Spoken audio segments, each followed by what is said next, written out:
Hey, what's up? It's Chris with an edition of the Lafayette Legend podcast. Today we're going to be talking about Star Wars, the new trilogy, and specifically The Rise of Skywalker, as it just came out and it didn't flop, but it wasn't exactly what you'd call a blockbuster. Now, with the new trilogy, a lot of people have gone with the first two movies, not expecting a lot out of the third, and I can agree. I personally hated the first. A lot of people liked it. I mean, it was new, but I didn't really like where they were going with the series, specifically how a lot of the loose ends appeared there first, and it felt like they were kind of just throwing things in. But I can understand what a lot of people like it for. The second, The Last Jedi, wasn't good at all in my opinion. I hated it.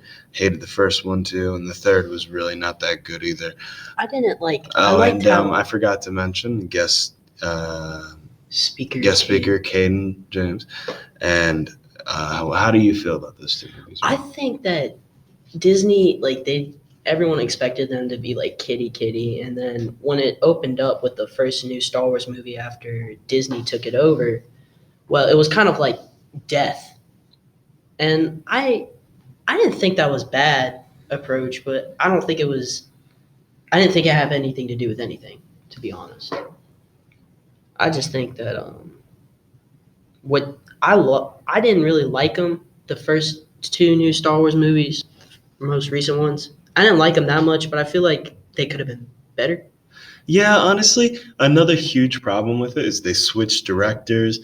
So they went J.J. Abrams.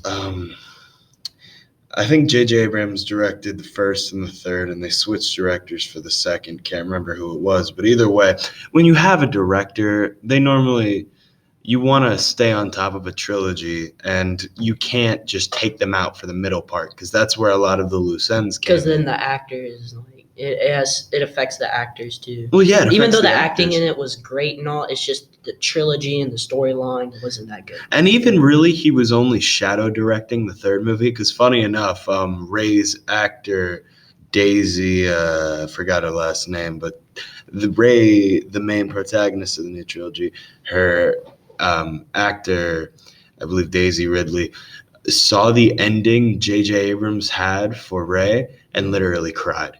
Like, she had a temper tantrum on set because she didn't like how it ended with her character. So J.J. Abrams really, after that, he started only shadow directing the third. So the whole new trilogy was kind of falling apart because Disney... It was basically built around this one actor. Yeah, it was built around an actor, and none of it made sense with that. I mean, actor. Like that, I can understand that because she's the main character, she's the Jedi. Yeah, I get that, but there's just so many I understand they wanted to throw in a surprise, but you can't just say now she's Palpatine's granddaughter, and oh, by the way, every Sith Lord is just pretty much a clone.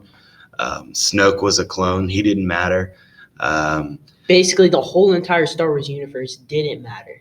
You just had this Sith planet pumping out major Sith leaders the entire time. None of that made sense. And the Sith force that was on that planet, I know you didn't get a chance to see the movie, but the whole third was based around finding a Sith holocron that led to this planet that was filled with Star Destroyers. Like Dathomir? Yeah, like Dathomir, but more so... it was like a factory. It only had one Sith tomb, and there was an entire legion of elite Sith knights, sort of. So it was basically just fabricated. Yeah, it was all. It was and they had a factory that would pump out clones of Snoke, clones of Palpatine, and they had Palpatine there on a life support, basically, and then. But the real question is where's the original though? That was the original, supposedly. Wow. And he was just being kept alive. Disintegrated, basically. Yeah. The New Hope. Wasn't it the New Hope? It was a New Hope. Or it was the episode 6. Either way. Yeah. It just... He was, basically dead. And he ended up... What happened to him was Rey... And Rey had, because they introduced this new ability of you can use the Force to take somebody's life force away from them. I mean, that makes sense because the Sith, Palpatine's original power was keeping himself alive with the Force, and that was never heard of, but it was only him and his master, Darth Sidious, I believe, who possessed this ability, but Palpatine later took it from him and killed Darth Sidious. Yeah.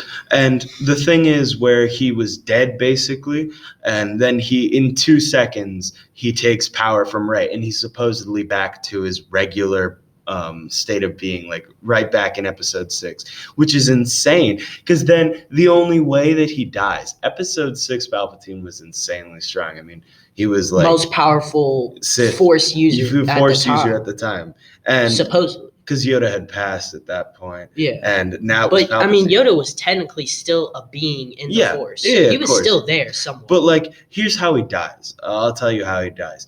Rey literally shoots lightning, Force lightning at Rey, which in the new movie, if you didn't know, Rey uses lightning too. Okay, so Jedi are possessing Sith abilities now. Because she's related to Palpatine. But I mean, that kind of makes sense because Yoda had Force lightning too. Yeah, well, but that's after training. And the problem with Rey, because we got to wrap it up soon, they finish off Palpatine by he shoots out Force lightning and Rey deflects it back at him, and that kills him. What? It disintegrates him. That's how it ends. And there's a whole bunch of just new stuff that doesn't make any sense. My question is, where does Baby Yoda come and play? Really? That's what I'm waiting for. Anyways, thank you for your time. We're about to wrap up. Appreciate it. Have a wonderful week.